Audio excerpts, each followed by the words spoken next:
Okay, at this time, I will officially call the meeting to order. We do have a quorum. We're just waiting on one other member. Okay, these are the guidelines that I will need to read. So if everybody will take a minute and listen. This is a public hearing, and we are the Zoning Board of Adjustments for Putnam County, Florida. We operate under the authority of Articles 11 and 12 of the Land Development Code as amended. The primary responsibility for the board is to hear and decide appeals challenging final determinations made by the Planning and Development Services Department under the Land Development Code, and to hear and act upon requests for variances, special use permits, non-conforming use determinations, and preliminary development plans under the Land Development Code. A variance is a relaxation of the requirements of a zoning code in a particular case where, because of unusual circumstances, a literal enforcement of our zoning code would result in undue or unnecessary hardship. The zoning code permits us to authorize variances for height, size of structure, size of yards, and open spaces. If we grant a variance, we may impose reasonable conditions on the use of the property, which must be satisfied if the variance is to remain valid. The standards we use in determining whether or not to grant a variance are listed in sections 9.04.03 of the Land Development Code. A special use permit is special permission to use property in a fashion which the zoning classification of the property does not automatically permit. If we grant a special use permit, we may impose reasonable conditions on the use of the property, which must be satisfied if the special use permit is to remain valid. Unlike a change in the zoning classification, as a general rule, a special use permit applies only to the specific use requested in the application for a special use permit. The standards we use in deciding whether or not to grant a special use permit are listed in section 12.12.03 of the Land Development Code. Procedurally, we will call each case by name and number. A member of the staff will then briefly explain to us the nature of each request. We will then take any comments from the applicant or their representative, followed by public comments concerning the request. This is a little bit different, so I've tried to change the wording so everybody will understand. Please direct all comments and statements to the board members and not to other people that are on the conference call or in by Zoom. Today, we will call each person who has submitted a speaker card to speak, and when they are called upon, please identify his or herself by name and address. All persons wishing to speak have been heard. We will entertain a motion from the board. This motion will be voted on by the board members and become our final order. Any decision made by this board can be appealed to the circuit court. However, any appeal must be filed within 30 days after the Board of Adjustments has rendered the final order which is being appealed. Are there any questions? Today, we are not going to have anybody be sworn by the notary. So I guess the first case that we can consider today, Mr. Brown, if your staff is ready, is variance 20-001. I will turn that over to Jim to take over. Good afternoon, Madam Chair and members of the Zoning Board of Adjustment. We're trying to put our presentation up to where everybody can see it. Can everyone see the presentation on your screen? No. No. No. Well, we tried. No. I think we all have our printout, so maybe we can go with Okay. Okay. You want to just take that off and I'll just use this one? Yeah. Madam Chair, our first case is V20-001. It's a variance request for an accessory structure on a lot or parcel separated by a public or private street from the principal use. The applicant is David and Andrea Lettner. The location of this property is 347 Eagle Creek Road in Palatka. The parcel size is 1.99 acres, and the future land use is rural residential. The zoning district is residential R1HA, and the request is to ultimately build a 24 by 50 foot garage. So the future land use again is rural residential. The zoning again is R1HA. I'm sorry that you don't get to see the aerial. We did try to share our file with us, so maybe before the day's end we will get it working. The subject property is in flood zone or FEMA flood zone AE. That's the entire parcel, which is a flood hazard. And there are wetlands, if you're looking at the property in the far left-hand corner, approximately 1/8 of the property is consumed by jurisdictional wetlands. According to the applicant, they're looking to place a home, an accessory use structure within the setbacks required for this particular piece of property in its zoning. So, Madam Chair, there are 6 criteria that that are relative to the issuance set forth in Land Development Code 9.04. The first is special conditions and circumstances which exist are particular to the land, structure, or building involved, or the proposed development design, and utilizes innovative planning and design which will result in a better development and will be an asset to the community. That's your first bullet. Staff analysis is that the address of the subject property is 347 Eagle Creek Road. It is located diagonally or east across the street from 350 Eagle Creek Road. Both of the parcels are owned by the applicants. The parcel at 350 Eagle Creek Road is approximately 1.57 acres in size and is developed with a primary residence. The lot was platted on October 1st, 1980 and is approximately 555 feet deep. The location of the existing primary residence was constructed in 2017. Configuration of the parcel located at 350 Eagle Creek Road, along with the required setbacks for the R1HA zoning district and the required wetland setbacks, makes placement of the desired accessory structure extremely difficult on this parcel. In order to place an accessory use structure or lot on this parcel separated by a public or private street from the principal use or structure, our Land Development Code section 2.04 states that the property owner must obtain a variance from this zoning board following the requirements provided in 904. We do find that the applicant meets the criteria stated in bullet point 1. The second bullet is the special conditions and circumstances described in the paragraph above do not result from a failure on the applicant's part to follow the applicable county, state, or land use regulations. Our staff analysis has determined that the zoning district requires conventional built homes. The waterfront parcels in this particular subdivision were platted rather narrowly. This combination results in a limited area to place an accessory structure. However, still maintaining the required setbacks. The special circumstance is not a result of the failure on the applicant's part to meet any state or local or county building codes. Staff finds the applicants meet criteria 2. For criteria number 3, granting the variance requested will not confer on the applicant any special privilege that's denied by this code to other lands, buildings, or structures in the same district. Our analysis has determined that the applicants are requesting a variance from the zoning board based on Land Development Code 2.04. Due to the enabling language of the specific section of the code, they are afforded the ability to request this variance. A homeowner in a similar circumstance could request the same variance. Staff does find that the applicants meet criteria number 3. Number 4, literal interpretation of the provisions of this ordinance would deprive the applicant of rights commonly enjoyed by other properties in the same zoning district under the terms of this code and could place unnecessary and undue hardship on the applicant.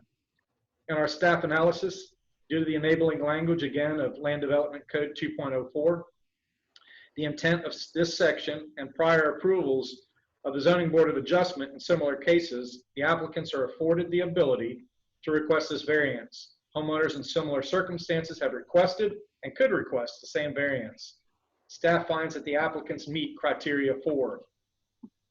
In criteria 5, granting of the variance will be in harmony with the general intent and purpose of this ordinance and will not be injurious to the area involved, otherwise detrimental to the public welfare interest. Our analysis has determined the general intent and purpose of our Land Development Code 2.04 is to allow owners to locate and use structures on a lot or parcel separated by a street from the principal use or structure. Granting the variance will be in harmony with the general intent of Land Development Code 2.04B. In that case, staff does find that the applicant meets criteria 5. Madam Chair, the last bullet, number 6, the variance granted is the minimum variance that will make possible the reasonable use of the land, building, or structure. Our analysis is that granting this variance will be within the minimal confines of Land Development Code 2.0404B, and we find that the applicants meet criteria number 6. So in conclusion and recommendation, staff does find that the requested variance meets the 6 criteria in section 90403A and 20404B of our Land Development Code, and we do recommend approval of the requested variance subject to obtaining all required permits prior to construction of the accessory uses. And Madam Chair, that concludes my presentation, and I am prepared to answer any questions you may have. The staff, does the members have any questions of staff? I have one question, please. Go ahead. Our documentation that we received says the lot is 1.99 acres. The survey that we received shows it 2.18 acres. Should these numbers match to make this legal? The numbers of 1.99 were taken directly from the property appraiser's site to generate this report. I can't speak to the numbers that are on the survey, which show 2.18, but I can testify that the numbers did come from our property appraiser site. Yeah, and Mr. Ballinger, sometimes the property appraiser is not always accurate, and in case where there's a discrepancy, if someone provides a survey, we usually defer to that survey. All right, I just want to make sure it'd be legal if they, change one of the match or let it go unmatched. Makes me no difference as long as it's legal one way or the other. Yeah. Okay, any other questions? Okay, before we proceed, let's do a site visit roll call. Earl Ballinger, Yes. Eddie Collins, Eddie's not with us yet. Mark Fisher, Yes. Linda Osborne, yes. Mary Ratliff is absent. Jerry Les Sims, Yes. Joe Theobald, Yes. and Ron West. Yes. Okay, at this time, we will hear from the applicant if he wishes to come forward and address the board. Mr. Lettner. Hello. Thank you guys for letting me do this. The main reason that we're wanting to put a garage across the street from us is exactly like they said, is I don't have enough room on my property where our main structure is to put that size garage, because I like to tinker with classic cars and, as a hobby and stuff like that. And I don't have the room here to do that. So that's literally the main reason we want to put a garage across the street from us. I don't plan on putting any kind of apartment or anything in it. Full disclosure, it's literally just where I could go tinker with my classic cars so my wife doesn't get mad at me for running a drill and stuff inside my garage at the house. So that's basically it. Okay, thank you. Do the board members have any questions for Mr. Lettner? Okay, if not, procedure calls us that we ask the question, is anyone else wishing to come forward and speak in favor of this application? Give everybody a talk. No. Anybody wishing to come forward and speak in opposition? Okay, no one is coming forward. No one is. So at this time, we will close the section to the public, and we will open it up for board discussion and motion. Madam Chairman, Ron West. I move we approve variance 20-001 as it meets the criteria for variance as required by section 90403 of the Putnam County Land Development Code, and authorize the chairman to sign the final order. Earl Ballinger will second that. I'll second that, Mark Fisher. Okay, we have a second by Earl well. Ballinger. Okay, we're going to do a roll call for voting. Ron West, Yes. Eddie's absent. Earl Ballinger, Yes. Mark Fisher, Yes. Joe Theobald, Yes. Jerry Les Sims, Yes. Mary is absent, and Linda Osborne, yes. Okay, just to remind you, Mr. Letner, that the motion carries but you have a 30-day appeal process. So good luck in your venture. And thank you for us. So that's approved and I can go ahead and hang up? Well, it's approved, but I'd remind you, there is a 30-day appeal process. So if anybody objects, they can appeal it to the circuit court within 30 days. Okay, perfect. So I can go ahead and exit out of Yes, exit sir. out of this? And thank you for your participation. Thank you. All right, bye-bye.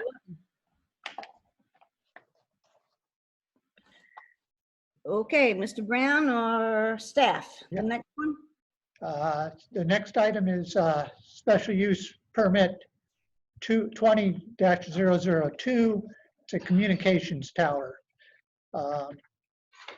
In location of a communications tower in an agriculture zoning district. The applicant is Donna and Wanda Kennedy, agent James Johnson. The location of the parcel is 539 West Penile Road in Palatka. Future land use is urban reserve, and the zoning district is agriculture. Just a little background.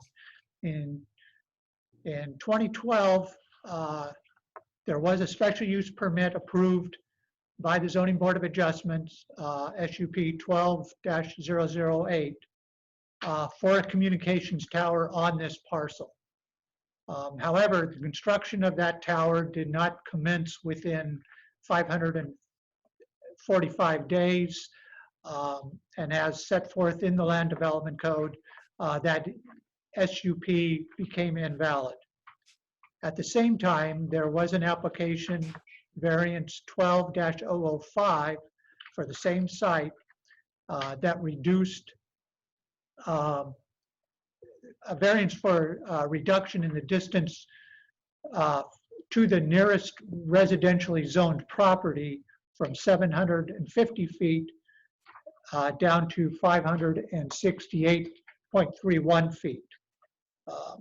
That variance, there are no sunsetting of variances, so that variance still stands.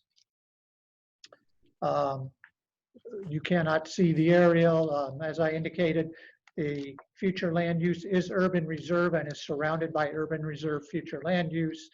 And there is agriculture zoning around the entire parcel, except directly across Penile Road. There is a small section of residential A, or residential 1A zoning district. Going over the special use criteria that are set forth in section 12-1208. The first is that the use is consistent with the comp plan. The urban reserve future land use allows for types 1, 2, and 3 community facilities as defined in the Land Development Code and the comp plan.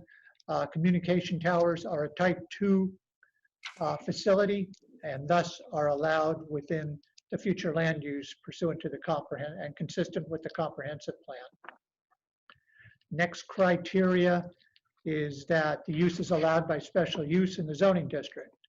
Section 2.03.02 allows for communication towers in ag zoning districts pursuant to obtaining approval of a special use permit. That's the reason we're here today. Next criteria, the special use will not adversely impact nor unduly restrict the enjoyment of permitted uses in the surrounding area. The proposed tower will be located in the southwest corner of the 7-acre parcel, approximately 465 feet from West Penile Road. Adjacent uses to the property surrounding it are agriculture, residential, and silviculture. except for that one area of R1 zoning across West Pinile Road.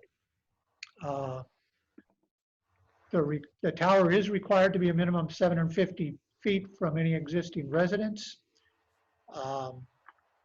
In addition, the tower base, or the distance from the tower base to the tower to the site property boundary shall be greater than 110% of the tower fall area radius, or 50 feet, whichever is greater. The communications tower location complies with these setback requirements. And again, the tower is required to be 750 feet from the nearest property line of a residentially zoned lot. And as I indicated earlier, that there is an existing variance that drops that distance down to 733 feet, which is still in place and still viable use, still attributable to this use. The next criteria, the special use will not substantially diminish or impair property values in the area, nor impede the orderly development. Staff does not believe the special use will impede property values in the area.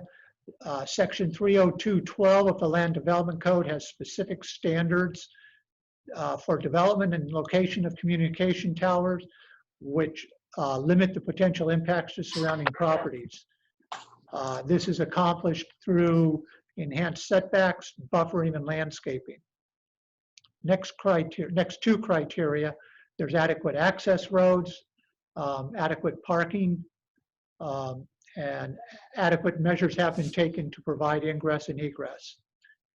The tower site will be accessed from West Pinile Road via an existing 30-foot wide ingress-egress utility easement, which is located along the southern boundary of the parcel.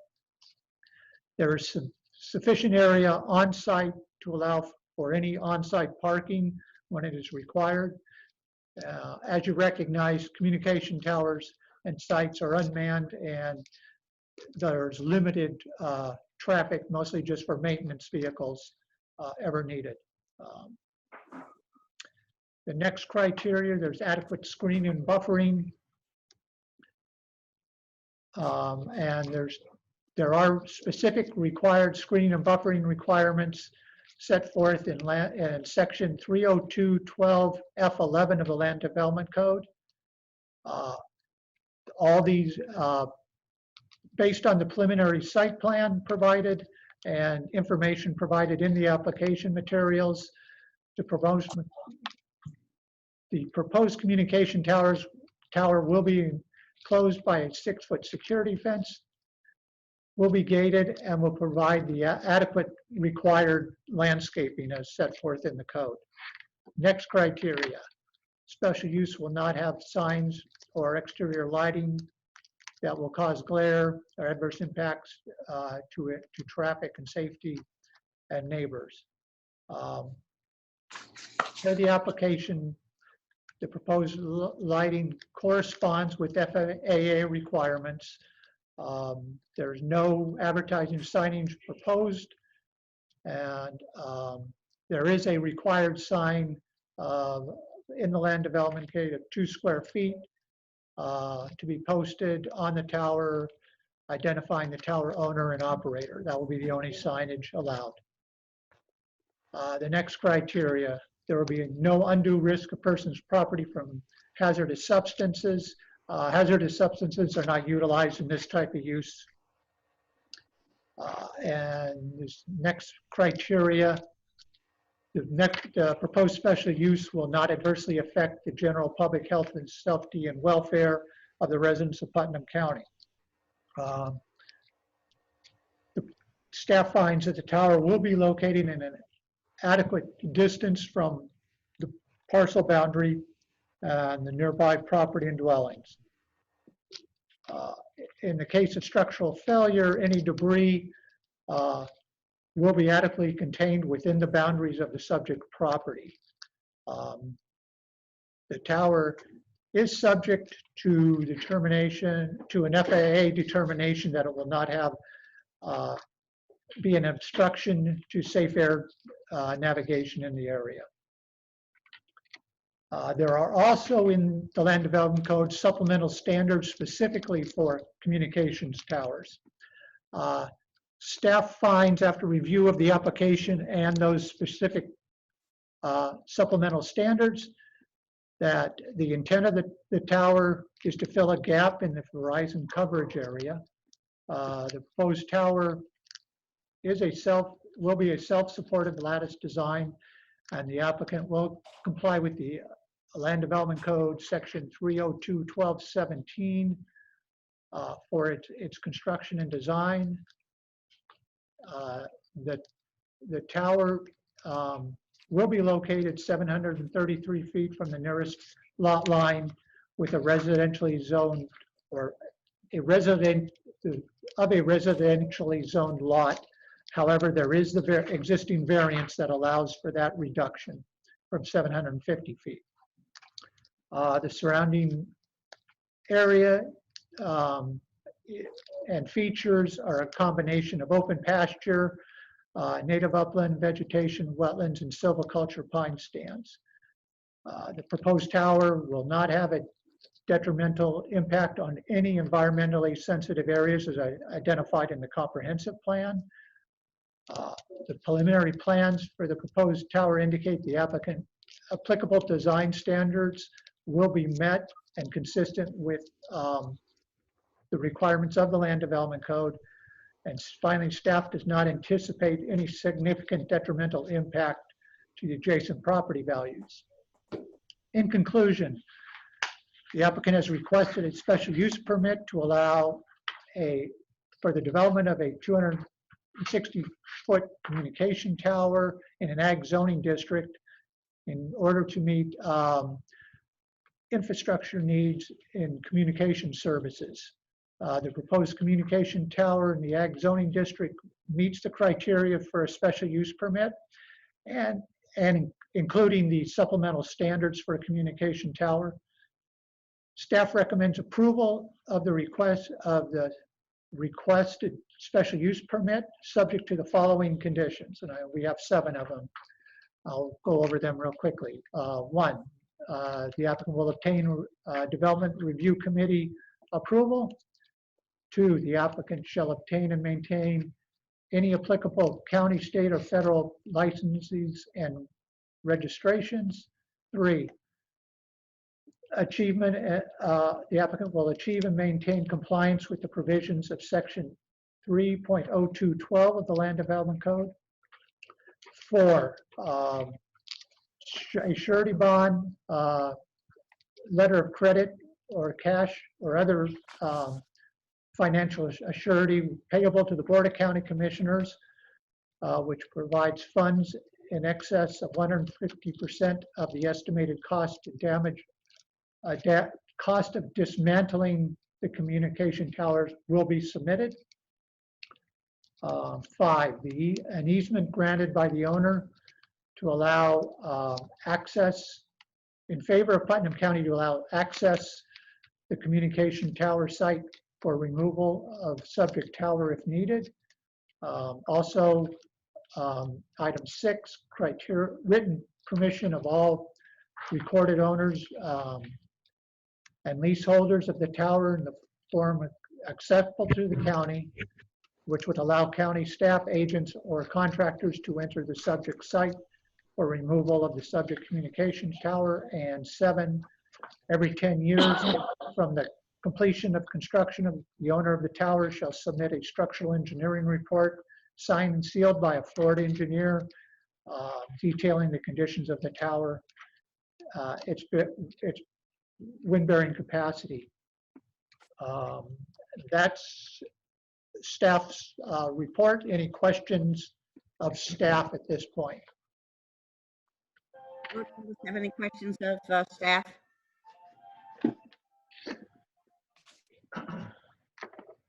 Okay, if none, let's do a site visit roll call, please. Earl Ballantyne, Yes. Mark Fisher, Yes. Jerry Les Sims, Yes. Joe Theobald, Yes. Ron West, Yes. and I also, Linda Osborne, visited the site. So I see that we have two gentlemen today from the cell tower. So Mr. James Johnston and Mr. Nickel, are you going to speak one at a time, or y'all going to try it together? Hi, Who wants to go first? I'll go first. I'm James Johnston, and I think Mr. McNichol is just here to answer questions if needed. Okay, Mr. Johnson, before you get started, would you please state your address for the record? Absolutely. My address is 300 South Orange Avenue, Orlando, Florida, 32801. Okay. And really, we appreciate staff's work on the staff report. We're in agreement with the staff report and the conditions of approval. And we're basically just here to answer any questions if there are questions this afternoon. Do board members have any questions for Mr. Johnston? I don't have any. Okay. If I can also ask, and since nobody looks like on the call or the Zoom, I still have to ask, is there anyone wishing to come forward and speak in favor of this application? Nobody? Anyone wishing to speak in opposition to this application? Okay, there's none. So at this time, we will open it up for board motion and discussion. Madam Chairman, Ron West. I move we approve special use permit 20-002 as request meets the criteria for special use permit as required by section 121203 of the Putnam County Land Development Code with the 7 conditions recommended by staff, and authorize the chairman to sign the final order. Earl Ballinger seconds. Okay, we have a motion by Ron West to approve special use 20-002 and a second by Earl Ballinger. Do we have any discussion?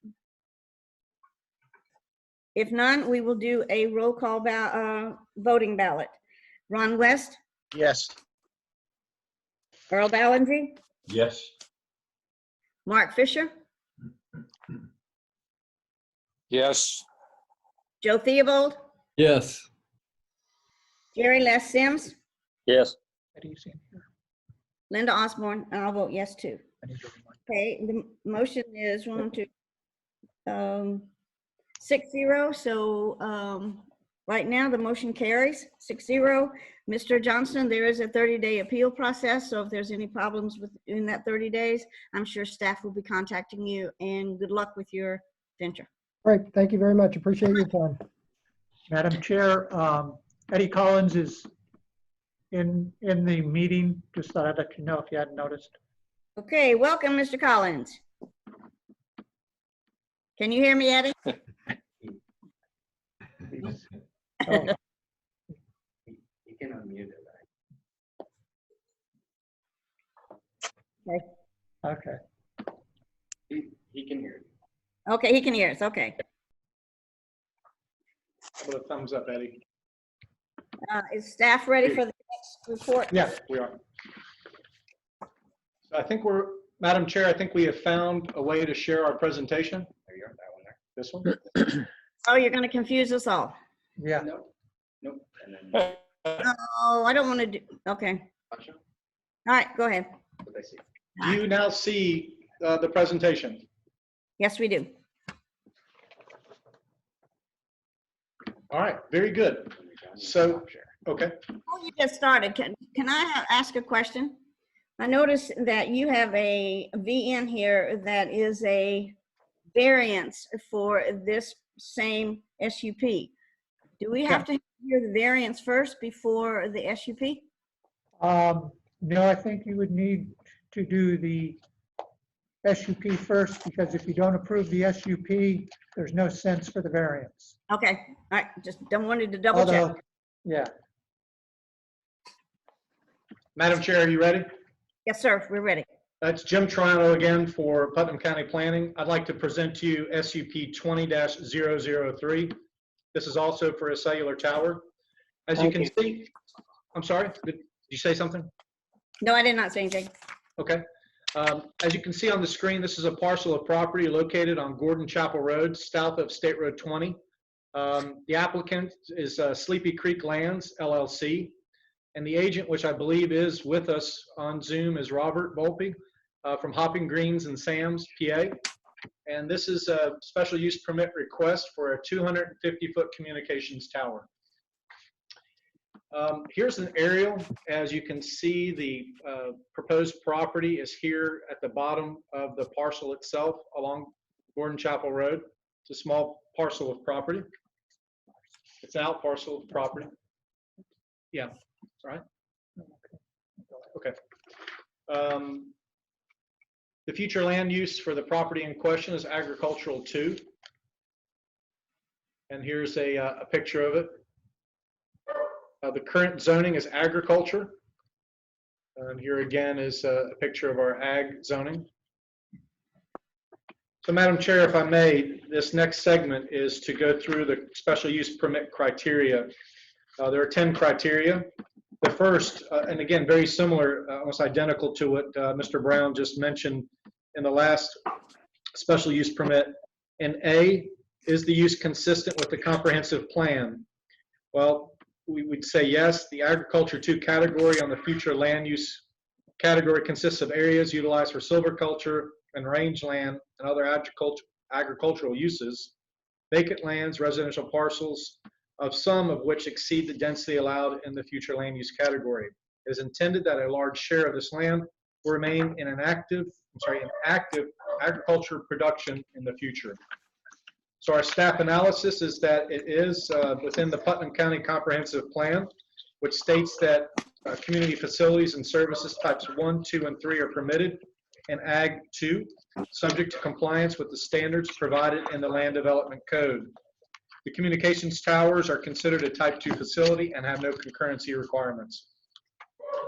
In section B, the use is allowed as a special use in the zoning district. Our staff analysis, according to our Land Development Code 2.0302, it specifically identifies a communication tower requires a special use permit to locate in the agricultural district, thus the reason for this presentation. In bullet point C, the special use would not adversely impact or unduly restrict the enjoyment of permitted uses in the surrounding area. According to our staff analysis, the surrounding area is agriculture, as we saw on the previous map, and there's an existing industrial use approximately 3,833 feet to the north of the proposed tower site. The closest residential home is approximately 1,810 feet to the southwest of the tower site. No adverse impacts or undue restrictions are foreseen. In D, for our special use criteria, the special use will not substantially diminish or impair property values in the area, nor impede the orderly development. In our staff analysis, no substantial or diminished property values are anticipated to impede the orderly development in the area. The proposed tower site is of substantial distance from any residential structures, as previously noted. In bullet point E, adequate access roads, on-site parking, on-site loading and unloading berths, and drainage have been or will be provided. According to our analysis of the application, adequate access and drainage will be provided. In F, adequate measures have been taken to provide ingress and egress to the property that are designed in a manner to minimize impacts of traffic on local roads. In our analysis, the ingress and egress measures will minimize traffic impacts, as the only traffic to the site will initially be for construction and then thereafter for maintenance. However, Madam Chair, as you mentioned about the next item, through our DRC process, we were able to determine that the road was not a sufficient width at 30 feet. And so we would be, the applicants asking for a variance to reduce by 10 feet from 30 to 20, and you'll see that in the next presentation. In G, adequate screening and buffering of the special use will be provided if needed. According to our Land Development Code, we require the following landscaping and buffering around the perimeter of the tower and all accessory structures outside the fence. As you can see, there's a row of bullet points which states that there'll be shade trees of a minimum 6 feet tall to a maximum 10 feet apart be placed around the perimeter of the fence. A hedge of at least 36 inches high at the time of planting, capable of growing in height and width, shall be planted in front of the tree line referenced above. All required landscaping shall be native species.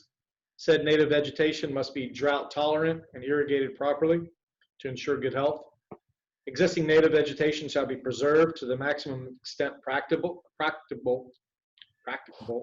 and may be credited as appropriate towards landscaping requirements.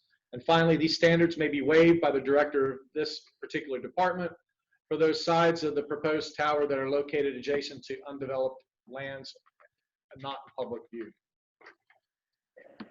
Bullet point H, the special use will not have signs or exterior lighting that will cause glare, adversely impact traffic safety, or have a negative effect on the area. Our analysis is that no signs or exterior lighting other than required by our regulations are proposed. And I, there will be no undue risks to persons or property from hazardous substances. Staff analysis has determined no hazardous substances are proposed or are located on the property for this use. In J, our last point, proposed special use will not adversely affect the general public health, safety, and welfare of the residents in Putnam County. Our analysis is that the tower will be located in adequate distance from the subject parcel boundary and from nearby properties and dwellings.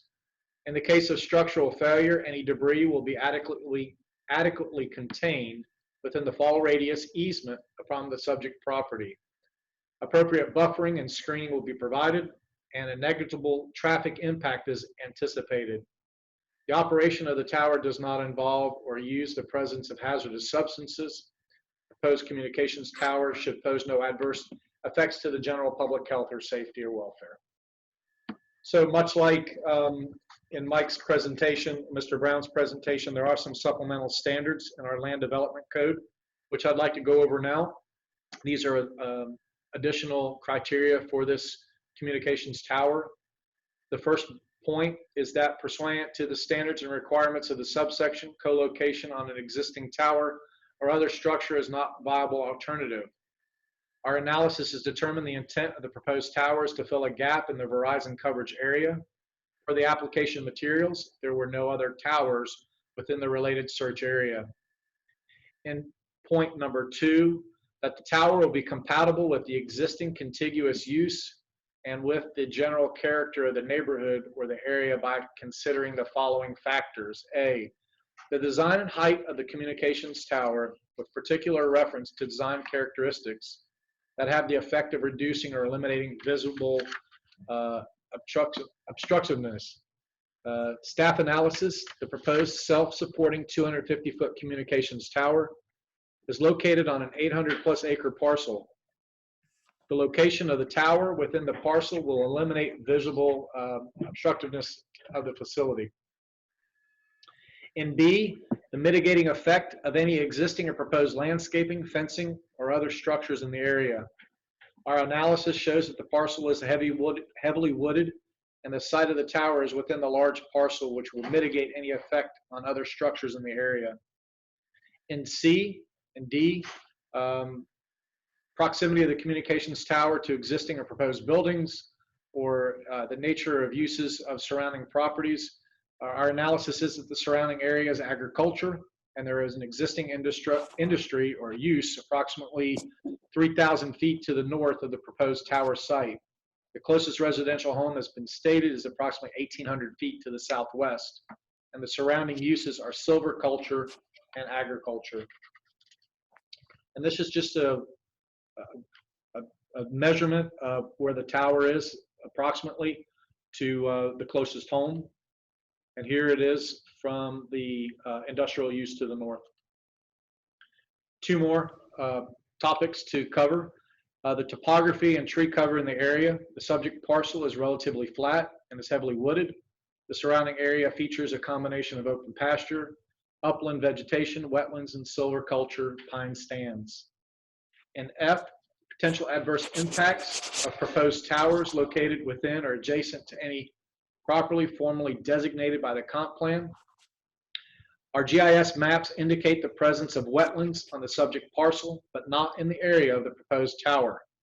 The proposed location of the communications tower will not require environmentally sensitive lands to be impacted. The proposed tower is not an area formally designated by the comp plan as being protected. Number 3, that the tower will not have any significant detrimental impact on adjacent property values. Our staff analysis has determined that no future significant impact on adjacent property values exists. That the design standards in this subsection in number 4 have all been met.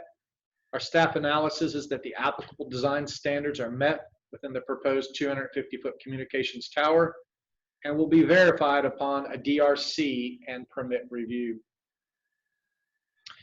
Madam Chair, in conclusion, our recommendation, the applicant has requested a special use permit, and I have there 260 feet. It should be 250, but I believe that there is an additional 10 feet on top of this tower of some type of lightning arrestor.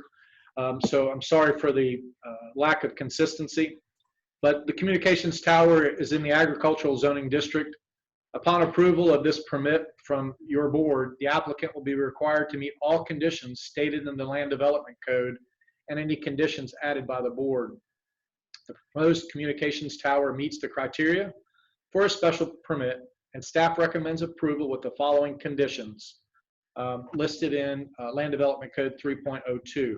First, evidence acceptable to the county that co-location is not viable, an option based on the factors provided in paragraph 302 of the Land Development Code.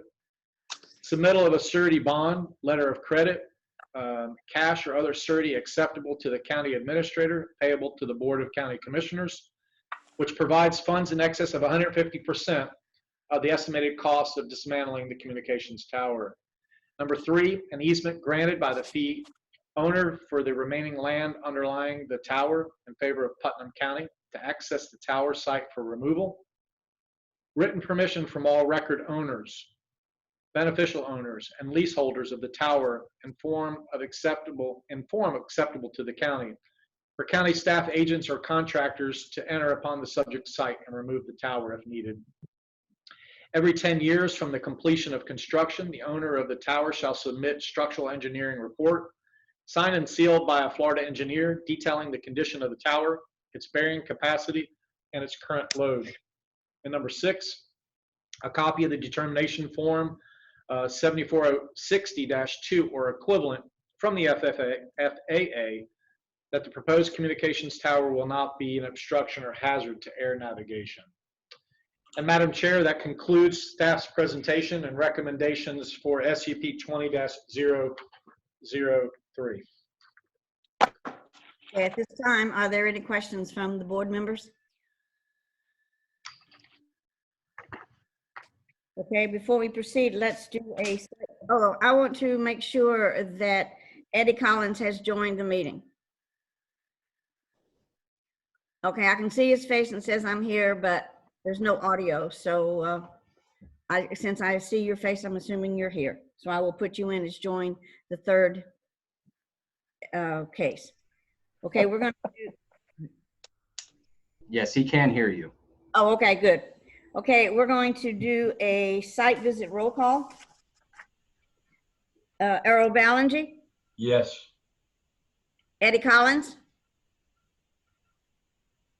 Yes, okay, I see thumbs up. Mark Fisher, Yes. Linda Osmond, yes, I made it. Yes, sir. Les Sims, Yes. Joe Theobald, Yes. and Ron West. Yes. Okay, we have, I don't know who's going to represent this group today, but it's Hopping Green and Sam's. Do we have anybody on the Zoom and or the conference call to talk to us? Yeah, yes, Madam Chair. This is Robert Volpe with Hopping Green and Sam's Okay. as the agent for the applicant.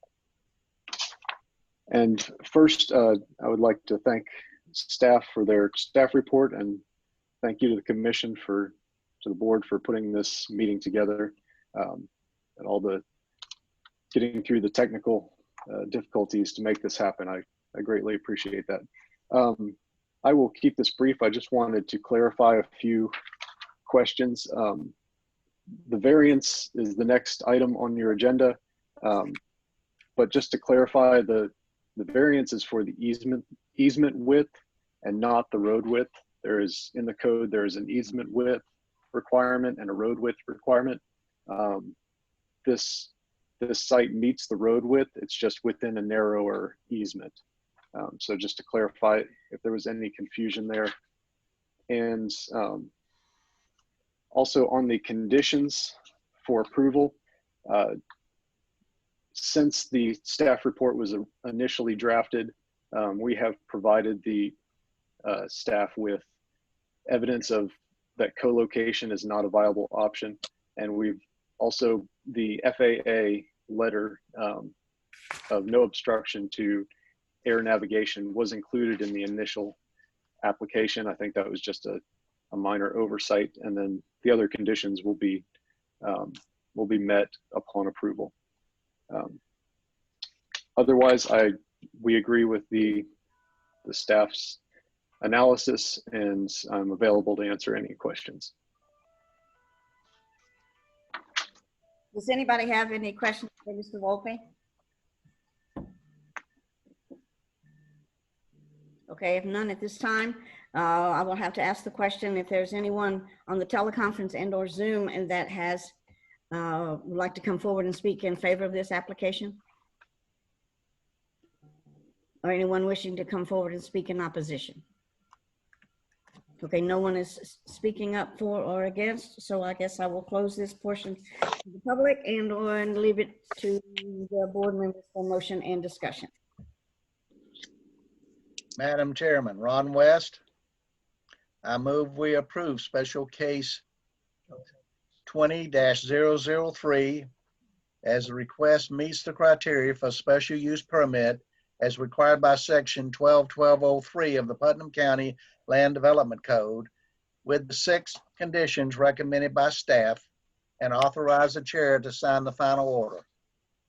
Seconded by Earl Ballinger. Okay, we have a motion and second to approve special use permit 020-003. Is there any further discussion? Okay, I will do a roll call for the vote. Ron West? Yes. Eddie Collins? Yes? Earl Ballinger? Yes. Mark Fisher? Yes. Joe Theobald? Yes. Les Sims? Yes. And Linda Osborne? Yes. Okay, Mr. Volpe, the motion passes. It is unanimous. So you do still have a 30-day appeal process. So good luck in your endeavor. And I guess you're up Thank next. you, Madam Chair. Yes, ma'am. Okay, we'll wait on staff report. Thank you very much. Madam Chair, are you ready? Yes, sir. Madam Chair, I'd like to present to you a variance. It's VN 20-001. This is for Tarpon Towers 2, or Sleepy Lands LLC.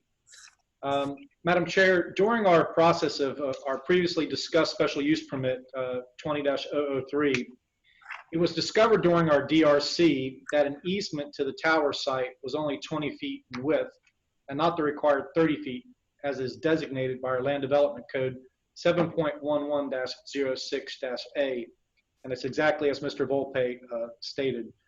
The use proposed for this site is consistent with the future land use designation and the zoning district. And Madam Chair, I'd just like to read to you 7.1106.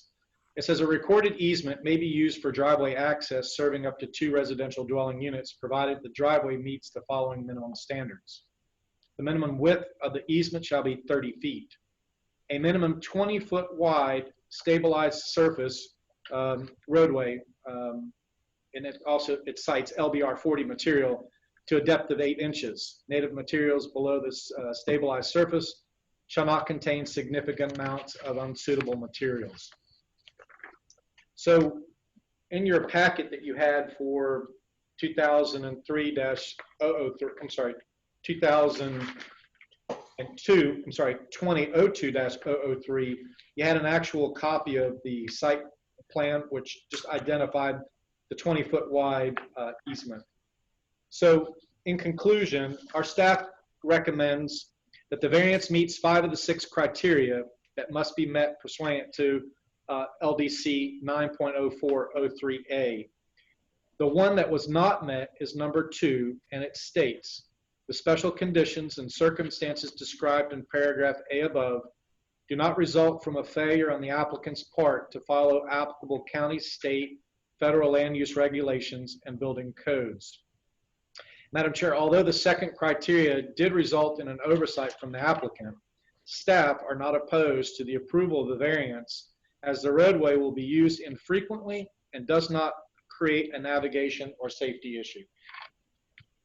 And Madam Chair, that is the end of our presentation. Do you have any questions? Okay, I've done it again. Okay, staff, board members, are there any questions? Oh, thanks. Okay, thank you. Since we took a roll call for the other case regarding the same people, we will not do a roll call at this time. So, let me see, Volpe, would you like to address the board again? Yes, Madam Chair, thank you. I believe I didn't put my address on the record.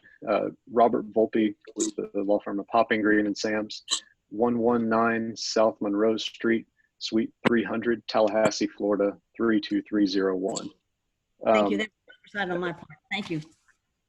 And just as staff mentioned, the Land Development Code has a criteria for driveway of a 30-foot easement width and a 16-foot drive width.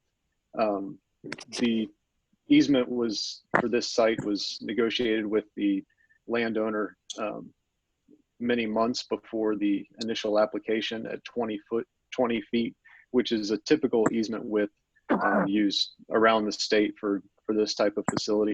Can the board hear me? I just lost my audio for a second. Well, we can hear you. Okay, great. I apologize for that. We realized that the easement width was 20 feet, and we amended the width of the road to meet the 16-foot requirement. So the road still meets the drive still meets the Land Development Code requirement. It's just the easement on paper is not 30 feet. So we're requesting this variance from that 30-foot width to a 20-foot width, which would allow this project to go forward with the standard 16-foot road drive. And as staff mentioned, access to the site after initial construction, I believe it's once per quarter, there's a truck that goes to visit the site. So it's very infrequent, and the driveway will not be used very often. And I'm available for questions if there are any. Thank you. Do we have any questions for Mr. Volpe? Okay.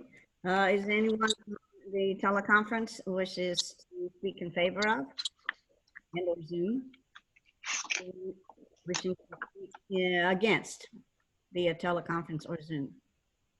Okay, no one's coming forward, so at this time we will close it to the public and open it up for discussion and motion. Madam Chairman, if you're not tired of hearing from me, this is Ron West. Go for it. I move we approve variance 20-001 as it meets the criteria for variance as required by section 9403 of the Putnam County Land Development Code, and authorize the chair to sign the final order. Earl Bounty will second again. Okay, we have a motion and second to approve VN 20-001. Is there any further discussion? If not, we will do a roll call for voting. Mr. West? Yes. Eddie Collins? Can you hear me? Yes, I can hear you. Oh, Congratulations. hallelujah. Yes. Earl Ballinger? Yes. Mark Fisher? Yes. Joe Theobald? Yes. Les Sims? Yes. Linda Osborne? I'll vote yes. Okay, the vote is unanimous. It passes. So, but there's another 30-day appeal process. So it goes along with your other SUP. So good luck in your venture, and you're finished with us for the day if you choose to leave. Thank you very much. Thank you, Madam Chair. Thank you to the board. Okay. Okay, is staff ready for the next case? We are, Madam Chair. Okay, go ahead. I'm going to share my file with you. I hope. Here it is.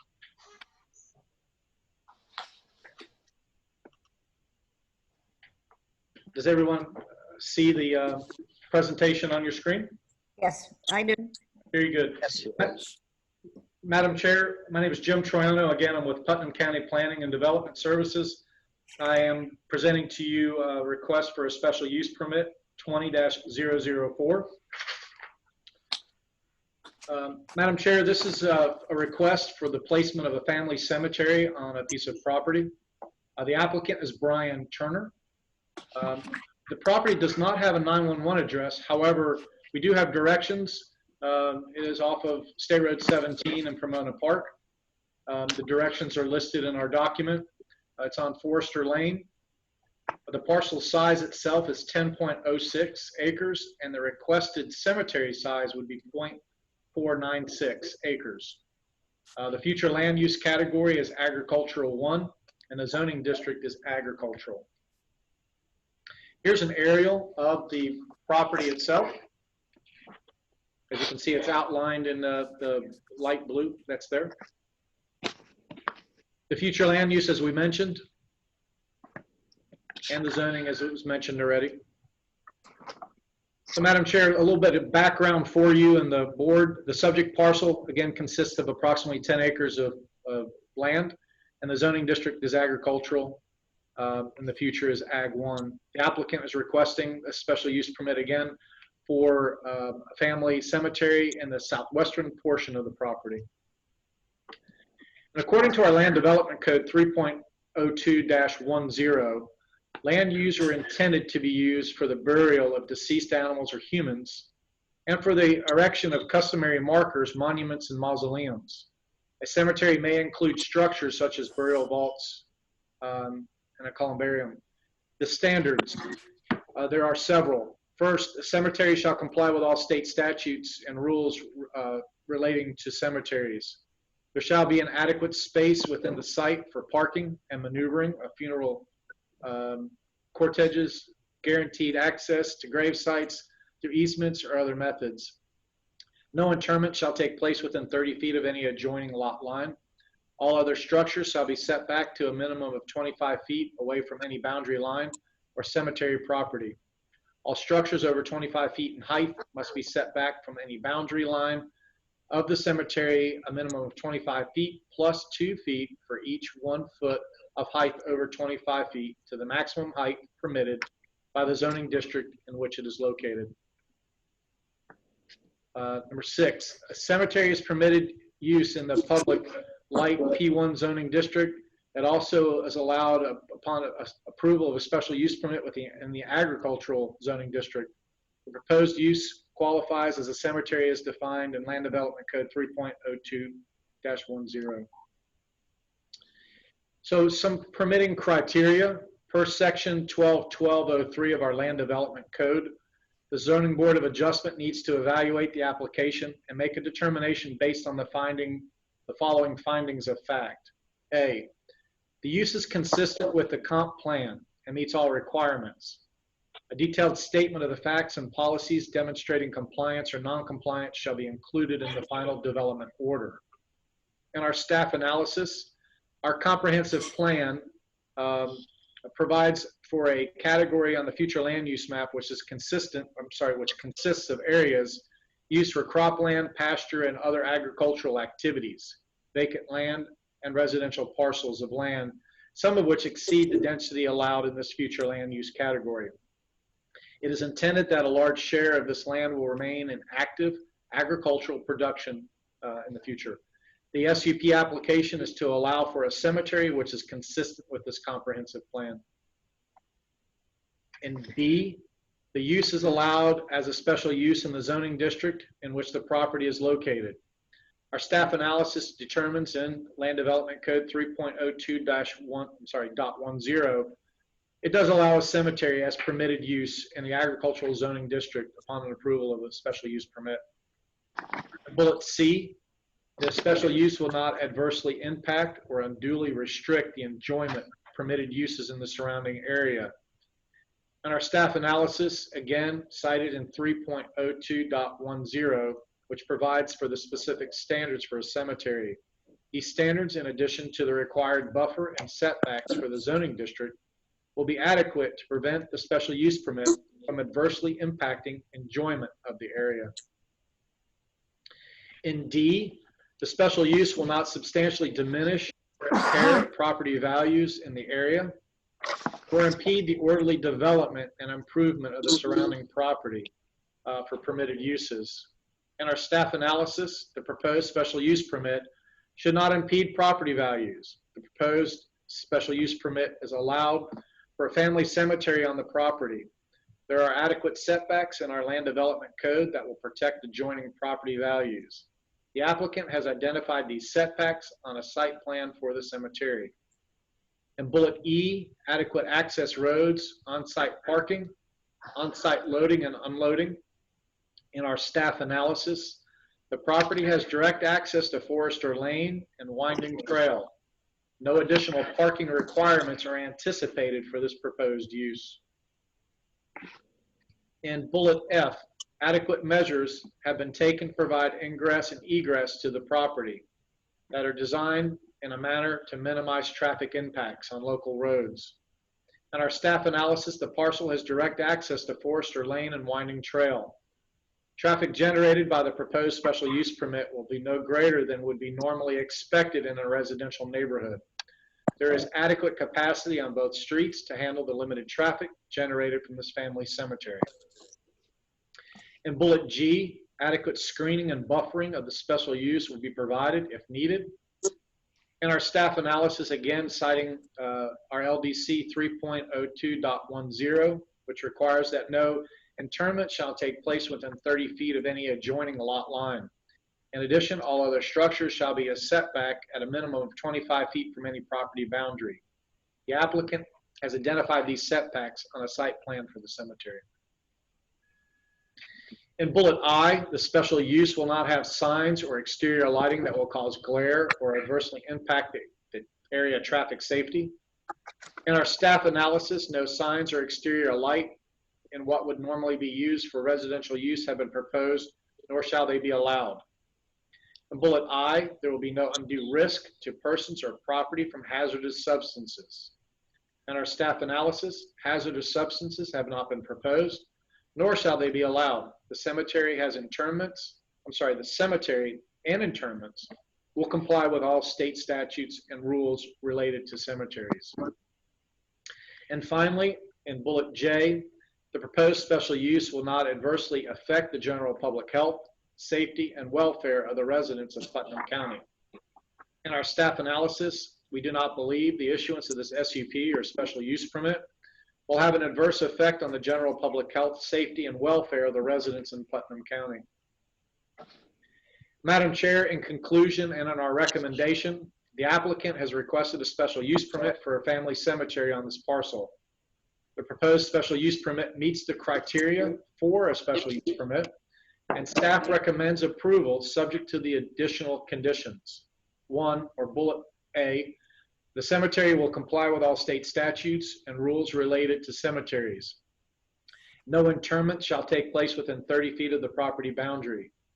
This approval is for a burial site on a portion of the property as shown in Exhibit C. Florida State Statute Section 497.260 listed a cemeteries exemption investigation, and mediation.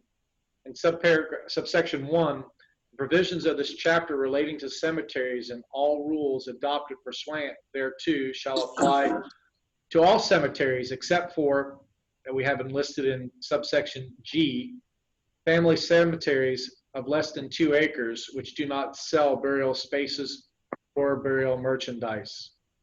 Again, in Florida statute 497 to 76-1 as to burial records, and 497 152 1D, there's a whole list of state statutes that I say in chapter 497 apply to cemeteries in the state.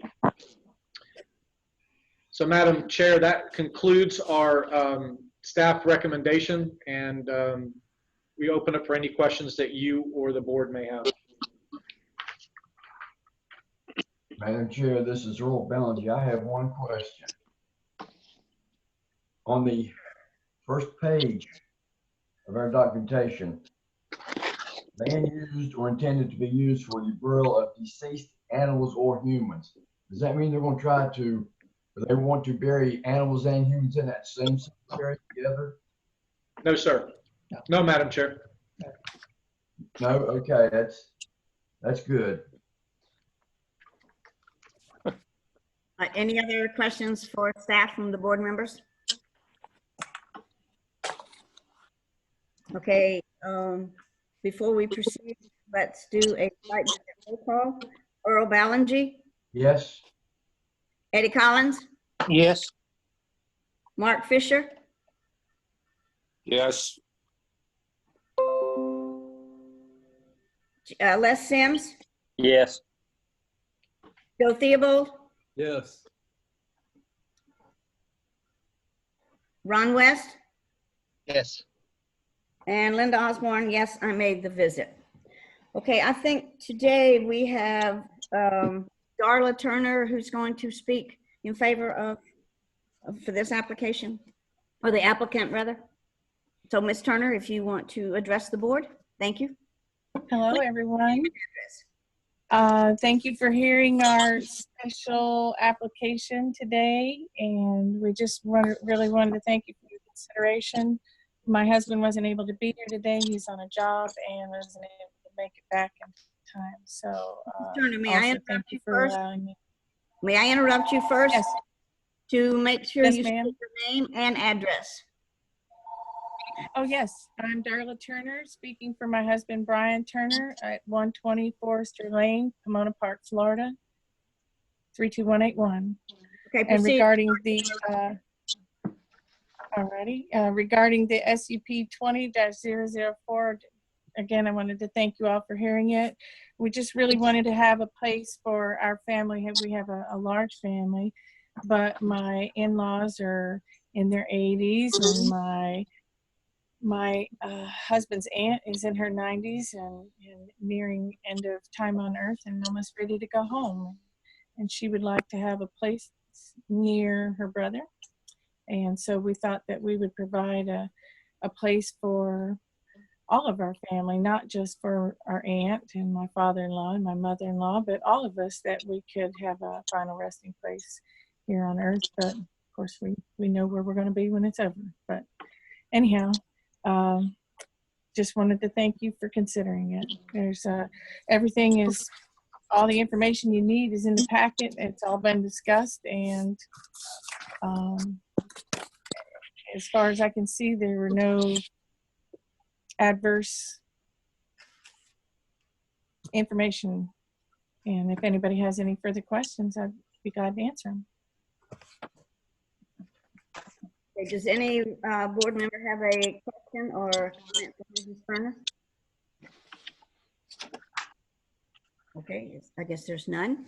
Is there anyone on the teleconference and or the Zoom today that wants to come forward and speak in favor? Anyone wishing to come forward and speak in opposition? Okay, Mrs. Turner, thank you. Now I'll open it up for board motion. Second. Madam Chair, Eddie Collins. I move we approve special case 20-004 as request meets the criteria for a special use permit as required by section 12.1203 of the Putnam County Land Development Code with the additional conditions recommended by staff, and to authorize the chairman to sign the final order. Earl Ballinger seconds again. Okay, we have a motion and second to approve special use permit 20-004. Is there any further discussion? If not, I will do a roll call vote. Ron West, Yes. Eddie Collins, Yes. Earl Ballinger, Yes. Mark Fisher, Yes. Joe Theobald, Yes. Les Sims, Yes. Linda Osborne. I will vote yes. All right, the motion passes unanimously. Mrs. Turner, there is still a appeal process, so if you have any questions or concerns, make sure you work with staff closely. Thank you very much. Thank you. Okay, before we proceed with the next case on the agenda, at this time, I must recuse myself because the next case coming up, variance 20-002, is an application that I submitted, and I have submitted the correct border conflict form 8B. So at this time, I will turn the meeting over to Mr. Ron West, Vice Chair. Yes, this is Ron West, Vice Chair. Mike, are you doing this case? No, Jim is going to do it also. Okay.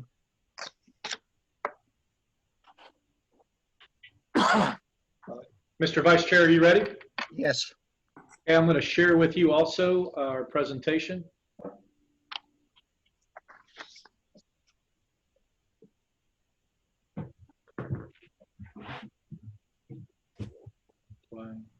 Minimize that.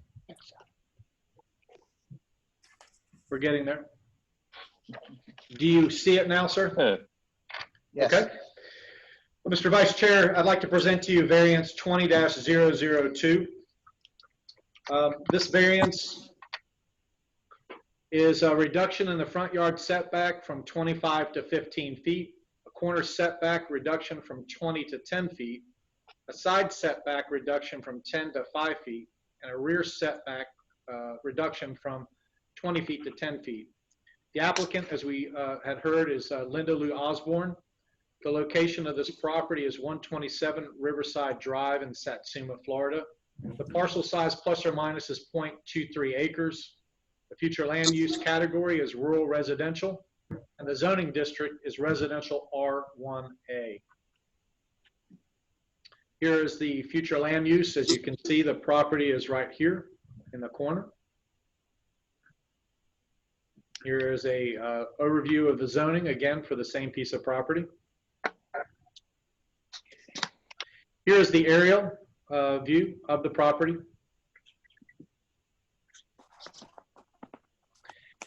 And so when it comes to a wetland floodplain, there is a segment of this particular piece of property that I'll explain in a second that is in a floodplain AE, a very small portion of it. The rest is in X. This is the proposed site plan that was presented to staff, which is part of the application and is for your review.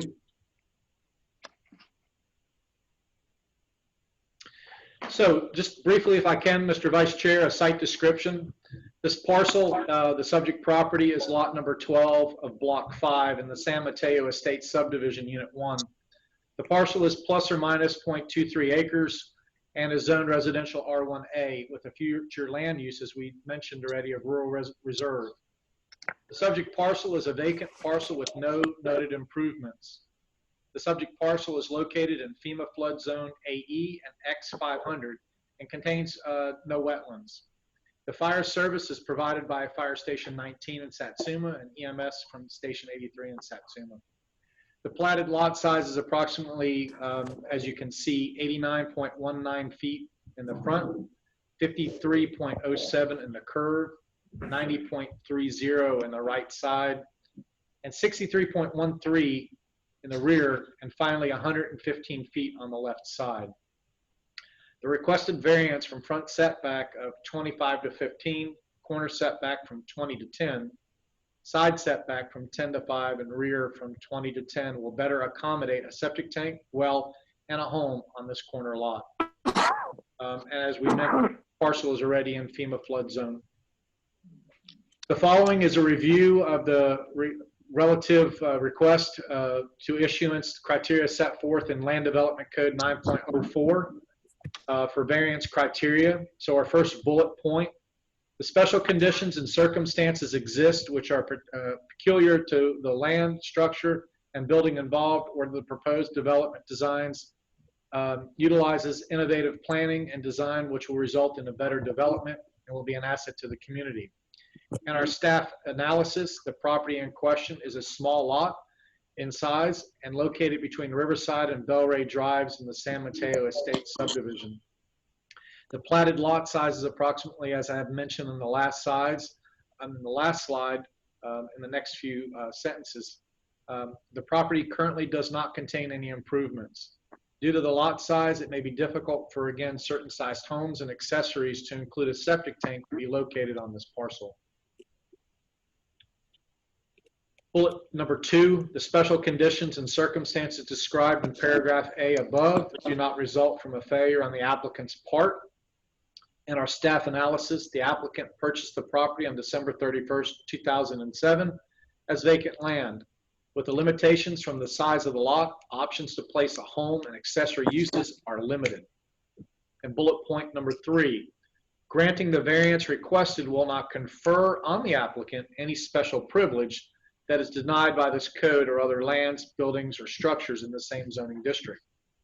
In our staff analysis, as part of this subdivision, the subject parcel is considered vested for development and in its current size. And bullet point number 3, granting the variance requested will not confer on the applicant any special privilege that is denied by this code to other lands, buildings, or structures in the same zoning district. With our staff analysis, as part of, again, the subdivision, the subject parcel is considered vested for development at its current size. In bullet point number 4, literal interpretation of the provisions of this ordinance would deprive the applicant of rights commonly enjoyed by other properties in the same zoning district under the terms of this code and would place unnecessary and undue hardship on the applicant. In our staff analysis, based on the configuration of the parcel, without a variance granted, this parcel would be limited to what could be placed on the parcel. Any future development of other accessory structures on the property would also be hindered. And bullet point number 5, granting of the variance will be in harmony with the general intent and purpose of this ordinance, and such variance will not be injurious to the area involved or otherwise detrimental to the public welfare or interest. With our staff analysis, we've determined the nature of the request is in harmony with the residential uses of the neighborhood R1A zoning district. And in number 6, the variance granted is minimum variance that will make possible the reasonable use of the land, building, or structure. On our staff analysis, the applicant is seeking the aforementioned reduction in setbacks via this variance in order to build a single-family residence and place a septic tank on this corner parcel. The parcel owner claims the shape of the parcel and current setbacks create a hardship in building and septic tank placement. So, Mr. Vice Chair, in conclusion and staff recommendation, staff does find that the requested variance meets the 6 special criteria in our Land Development Code 9.0403A. And we recommend approval of the requested variance, reducing the front setback, again stated, from 25 to 15 feet, corner setback from 20 feet to 10 feet, the side setback from 10 feet to 5 feet, and the rear setback from 20 feet to 10 feet, with the following conditions. The first, all required permits pertaining to the construction of a dwelling be obtained prior to the start of the construction. Number 2, all structures will be elevated to the appropriate base flood elevation. Number 3, If site work is required prior to construction, the appropriate site work permit will be applied for and issued prior to the start of construction. And at number 4, the proper permits be obtained prior to the placement of a well and septic tank. Mr. Vice Chair, that concludes staff presentation and our recommendations. Are there any questions? Are there any questions from the board for staff? If not, we'll do site visit. Earl Ballinger, Yes. Eddie Collins, Yes. Mark Fisher, Yes. Les Sims, Yes. Joe Theobald, Yes. and Ron West, yes. Okay, Ms. Osmond, would you like to come up and tell us what you have planned? Okay, let me introduce myself. My name is Linda Osborne. I live at 255 Ashley Lake Drive, Melrose, Florida, 32666. And I'm before you today to speak on behalf for an application for a variance for reduction in the setbacks as delineated by the staff and the amount of the setbacks. I own property, the 127 Riverside Drive, and right now I'm exercising my right as a resident and property owner of Putnam County to apply for this variance. Currently, the property is up for sale, and recently I've had several inquiries for prospective buyers, and one gentleman particularly, after several phone calls, asked me if I was sure this was a buildable lot. And having purchased the lot, I assumed yes, but I started to doubt, and so I looked up all of the building requirements and the dimensional setbacks, and for all 4 sides, and realized that there would be an impairment for anyone to build any size house. I also checked with environmental health, and they informed me that there had to be a 75-foot distance from my well and septic, and a 75-foot existing property owner's well and septic. Because of the irregular shape of the lot, the required setbacks would cause a hardship to building construction. If you look at the survey done in December 2007, there are substantial easements. Also at the common boundary line on lot 13, 200 Bell Ray, you see that there is a 12-foot overall utility easement.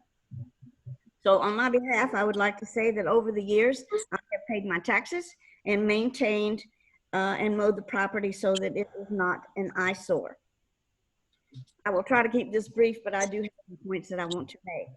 For those of you who made a site visit, you should have observed a variety of different styles of homes built in the area. The distance between houses appears to vary somewhat without an actual measurement, from 5 feet to possibly 15 feet. Also, I appreciate the input from the homeowners, but the only properties affected are the 2 contiguous properties owned by myself, Mrs. Mosley, and Mrs. Carrie Anderson. Since everyone was privileged from the public that they got this correspondence, that anyone had any concerns, I would like to address at this time some of the issues voiced by the concerned homeowners. I'm going to start with Margaret Peggy Mosley. Mrs. Mosley and I met each other in 1992, and when we were thinking about purchasing this property, Mrs. Mosley said that a conversation was had about the size of the lot, and that conversation as far as the size of the lot never took place. I was approached by Peggy and George, who are now divorced, that purchase and finance this property. They wanted to own and possibly develop the 2 parcels that were for sale, and that was lots 11 and lot 12. I financed lot 12, and Mrs. Mosley started carrying purchase lot 11.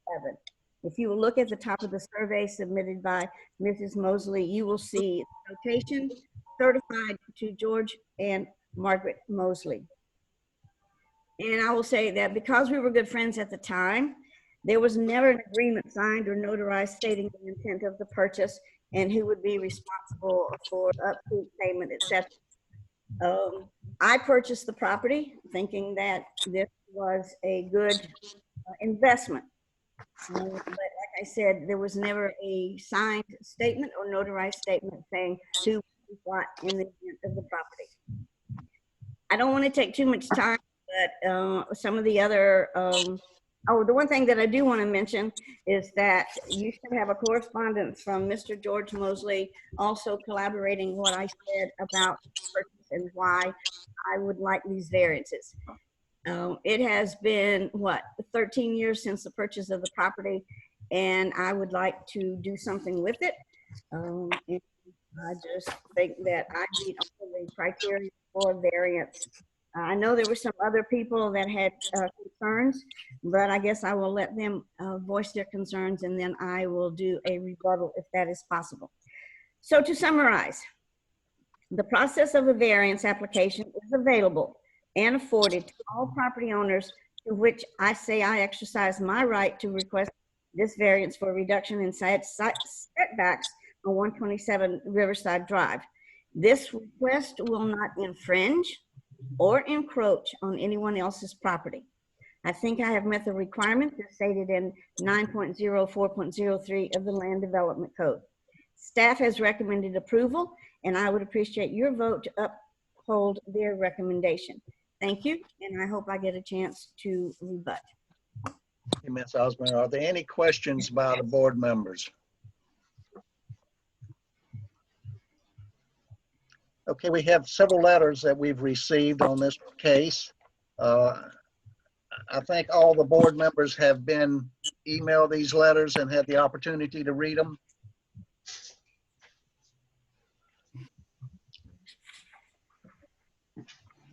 The next thing is, do we have anyone else on the line or in the conference that would like to talk in favor of this application?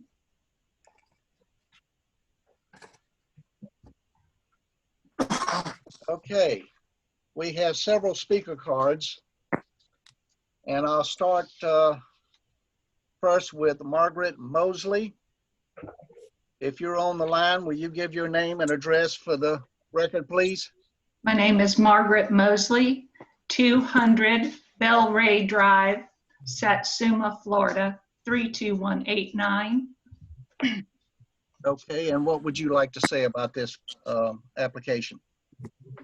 I'm a little concerned. Yesterday, survey stakes were just put on my piece of property, not any of the other pieces that are contingent to. I see that flag outside my window at about 5 feet from my home. And I'm just wondering, when these setbacks happen, how close a septic tank or a home can be built up to that line where I have a 5-foot leeway from my home. My home is old, has been built and grandfathered into its place. I certainly appreciate Mr. Brown and all his hard work and the answers that I got to the questions, a lot of the questions that I have. Thank you again, Mr. Brown. Being that I am so close to these setbacks, I respectfully request to oppose this variance on my side of the property, at least, so that I have some clearance and ability to see something besides a home when I look out my window. That's my understanding, even though you were grandfathered in, that the corner of your house is almost right on your property line? It is on my property line, actually encroaching 125 Riverside Drive, which is not really a problem. That's the one my daughter owns, but I am within 5 feet of encroaching on Ms. Osborne's lot. Okay, are there any questions for Ms. Mosley's from the board?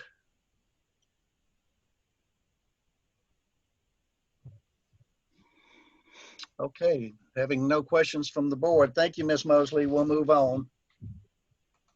The second speaker card is from Carrie Mosley Anderson.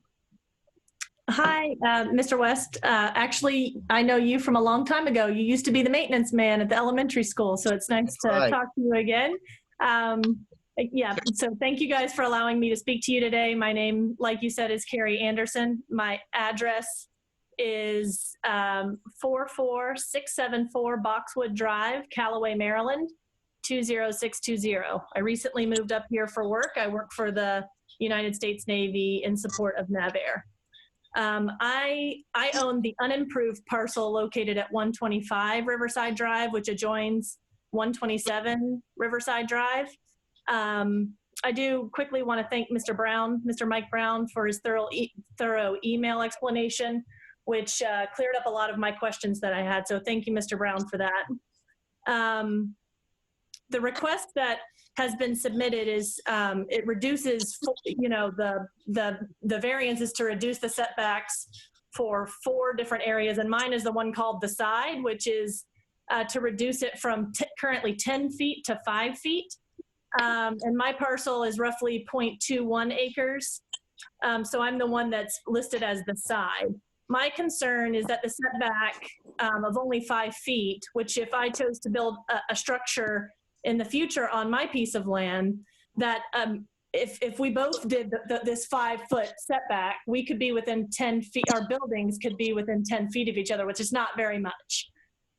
So that's really my biggest concern at this point. And I appreciate you for letting me come and talk to you today and the time that you gave to me. And I appreciate you. I just respectfully request that you oppose this variance application.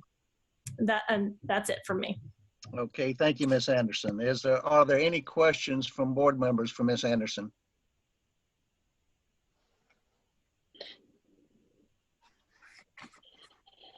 Okay, being none, our next person is Marcia LaFontaine.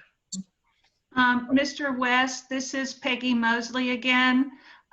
She had to rush her husband to the hospital, so she is not going to be present. Okay, thank you.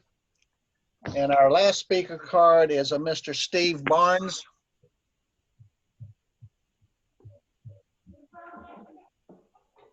Is Mr. Barnes on the line? I think he's going with the letter he submitted to the board yesterday. Okay. Are there any more wishing to speak in opposition? Yes, sir. My name is Kristen Beck. I'm at 128 Riverside Drive. We Okay. got a letter last night, or excuse me, yesterday afternoon to Mr. Brown. He actually responded, and our speaker cards were at the bottom of that letter. So I'm not sure if that got skipped somehow or kind of what happened there. Yes, Jeffrey Beck. Yes, sir. He is here with me as well. He is actually on a conference call himself with his job. So is it okay if I speak? Yes, you can speak for him. Okay. I appreciate you guys allowing me to get on. I've actually never done a Zoom before or a meeting of this type. So it's kind of good information and I've learned quite a bit. Again, my name is Kristen Beck. I'm at 128 Riverside Drive. I only have a couple concerns. My concern is that just to approve a variance to make a property more marketable, I just have a problem with that. And I understand that it's done and it happens, but Ms. Osborne's owned this property for several years and it's been for sale for a while. Our neighbor, one of the neighbors has suggested that this property is kind of already sold if this variance goes through. And I do have concerns about some, underhanded dealing, so to speak. That is concerning to me. My other concern is there's a lot of talk about wells. We have county water here, so I'm not understanding what the variance for that, with the well going into that. I understand the septic tank, but not the well situation. And that's really all I have to say. I respectfully oppose, and I understand that, you guys do this all the time, and I hope your decisions are, done with integrity and this situation is fair. Okay, thank you, Ms. Beck. Are there any questions for Ms. Beck from the board? Yes, I have a question, Mr. Vice Chair. This is Les Sims. Can I go ahead? Yes, go ahead. Ms. Beck, what is your current setbacks on your piece of property? Do you know? No, sir, I do not. Just referencing aerial map V200-002, just looking at it here. I was just curious what the setbacks were on the other side of the street. That's all I have, Vice Chair. Do you have them, Mr. Sims? I am interested now that you brought it up. No, I don't. I'm looking at Okay. an aerial map. I was just curious. I don't have a scale or anything like that. Yes, sir. Mr. Chairman, it's Mike Brown, Planning Manager. Just an attempt to respond to that question. Directly across the street, two of those lots have received variances for setback reductions from the county in the past. There are a few other lots within this same subdivision that have also obtained variances for side setback and front setback reductions. As you can tell, this subdivision was platted back in 1965 and recorded before there was zoning in the county. And because of that, many of these parcels were platted small and narrow, and could not meet the setback requirements if they were to be developed today. So I just wanted to point out that there have been, and in response to Mr. Sims' question, I don't have the specific reductions, but I do know that there were variances provided for two of those lots directly across the street from the subject parcel we were talking about. Okay, Mr. Brown, can you answer her question? Can you answer her question about these county water opposed to a well? This may be an area that there is recently county water provided. I am not aware. I know that the county plans on providing water down there. They may have already done that. I've been here for 3 years and I've had water, county water. It's been here several years. But I know there may be county water, but I know there is no septic or county sewer down there. No sewer system. Yeah. So there is, if that's the case, then there is no need to address the well issue. But staff's recommendation was not based on the fact of well water or city water or county water, that is. So that's the best I can answer to that. Okay, thank you. Ms. Osborne, would you like to rebuttal or answer some of the concerns that the citizens have? Yes, sir. Mrs. Mosley stated yesterday that there was a surveyor that okay. I'm in conflict with somebody else. Okay, thank you. Like I said, I had a survey go out yesterday because I could not locate the monuments that were originally placed at the corner of Belray and on the two sides of Belray, my property and Mrs. Mosley's.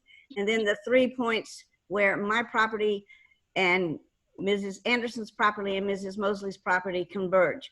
I went out there yesterday afternoon after the surveyor had completed his job, and I did a laser measurement from that stake to Mrs. Mosley's house.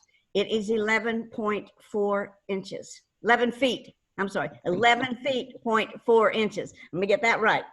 Okay, and I was not aware until I started researching this that Mrs. Anderson's property and my property on that side of the street are the two smallest lots. I did not know that prior to applying for this variance. And I'd like to address the comment by Mrs. Beck. I'm not sure what underhanded comment was made, but I cast no aspersions on anyone. And I don't think that I the aspersion should have been cast on me. However, when I contacted the Public Works Department in East Palaca, I was told that there was water available, but that you did not have to tap into the water provided by the county. If I am wrong, I will stand corrected. And the one other thing that to show in good faith how I am willing to work with people, since my property and Mrs. Anderson's property are adjacent, and whenever I asked for this setback, not realizing the size of the lots, I requested that the 10 feet go to 5. At this time, if there's no objections, I will rescind that request and let it go back to the 10 feet. So I would like for the other 3 side setbacks to remain as requested. Okay. Are there any questions for Ms. Osborne from the board? Mr. West? Yes, Yes. just Vice Chair. Linda, you say that was the side setback. That's one we're talking about, that we were asking to go from 10 to 5? Yes, that's the one that 125 and 127 Riverside Drive. Mrs. Anderson owns the 125, and I would be willing to rescind that request and let it stay at the 10 feet. All right, Mr. West? Yes, This is Russ Castleberry. Can you hear me? Yes, I can. I do have a question for Ms. Osborne. I think Ms. Mosley mentioned that maybe I misunderstood, but I thought I heard her say that recently a survey flag appeared on her property. Is that what I heard? Yes, sir, that is true. And do you know who put that there? Either one of you? I'm sorry, Linda. I was told by the man who came out that he was a surveyor. He also told my other neighbor where he put another flag that Mr. Mosley was paying for this survey.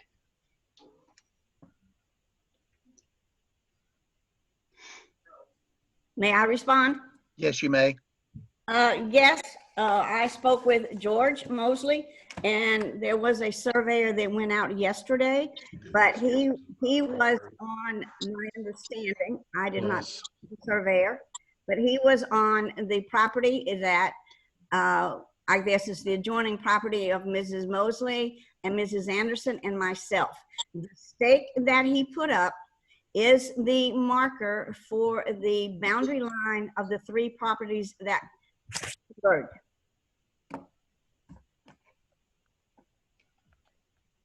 Okay. Les, do you have another question? No, Vice Chair. Okay, any other questions from the board?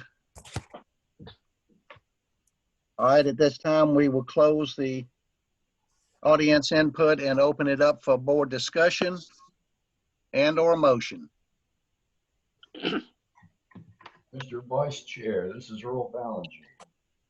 When I made my site visit, I drove around down there a lot, and there are several houses with, looks like they were overstepping their setbacks, whether it was on purpose or with the variance or what, but they, their distances were very close between them. I did not get out and measure them, but I see no difference in this variance than the others. All those lots are small. People are building larger houses, and they're going to have to go into the setbacks. With that being said, I move we approve variance number V20-002 as it meets the criteria for a variance as required by section 9.04.03 of the Putnam County Land Development Code, with the conditions as recommended by staff, and authorizes the chair or the vice chair to sign the final order. Mr. West?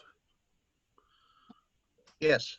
And that is with the no reduction of the side setback, that would remain at 10 feet. Is that part of the motion? Was that part of your motion, Earl? I didn't say that, but if you want it to be part of the motion, it is part of the motion. Is that okay with you, Ms. Osborne? Yes, I rescinded that request. Okay, that's added to the motion that the 5-foot setback be set back to 10 feet. Do we have a second?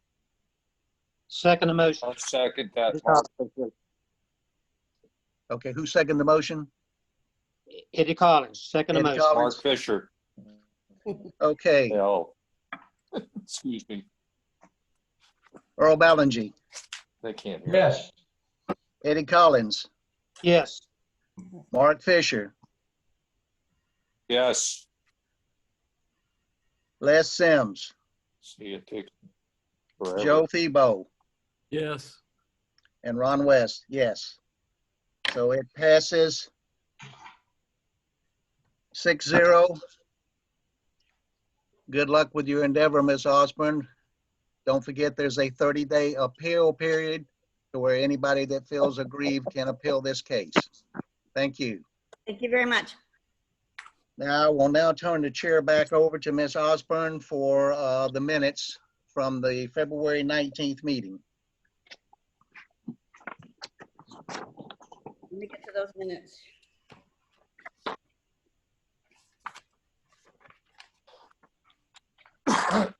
Has everybody had a chance to read the minutes for February the 19th, 2020? Yes, I Move have. they be approved as read. Ron West, I will second. Earl Ballingy. Okay, I don't think I'm going to do a vote. I will just say all in favor, say aye. aye. Aye. Aye. Okay, thank you very much. Motion carries on the approval of the minutes. Is there anything else to be covered today, Mr. Brown? Staff has nothing, but I would like to thank you for the board for participation in this effort. This, to let you know, this is the first hearing that the Board of County Commissioners had a reduced public hearing planning, or a hearing yesterday, but there was no public hearing and no public input. We were the guinea pig for the county. So I just want to thank you for your assistance and patience in getting this together. And hopefully we won't have to do this many more times. But staff has nothing else.